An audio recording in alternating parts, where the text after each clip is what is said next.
ये कमल का फूल, ये राधा, यही कमल का फूल तो माधव जमुना जी से नित्य उठाते थे। ये कैसे लीला है माधव? नहीं नहीं नहीं, मैं भावनाओं में नहीं रहूंगा। मैं यहाँ योग सिखाने आया हूँ, इस मोह जाल में फंसने नहीं। तो आप ही है राधा, पूरे वृंदावन को दुख में क्यों डुबो रखा है?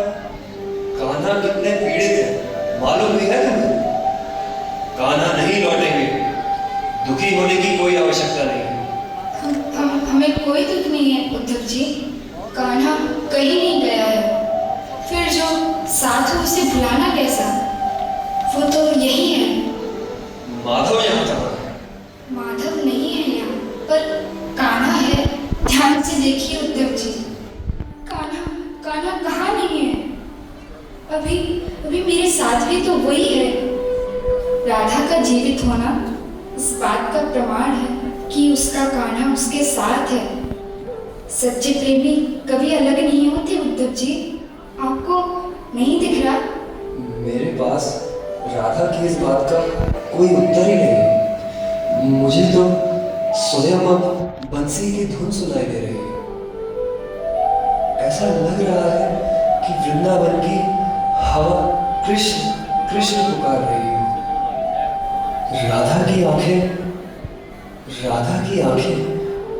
भरी तो है पर छलक नहीं रही। ये प्रेम भी क्या वस्तु है? उद्धव जी, कान्हा ठीक तो है? उद्धव जी क्या सोच रहे हैं आप?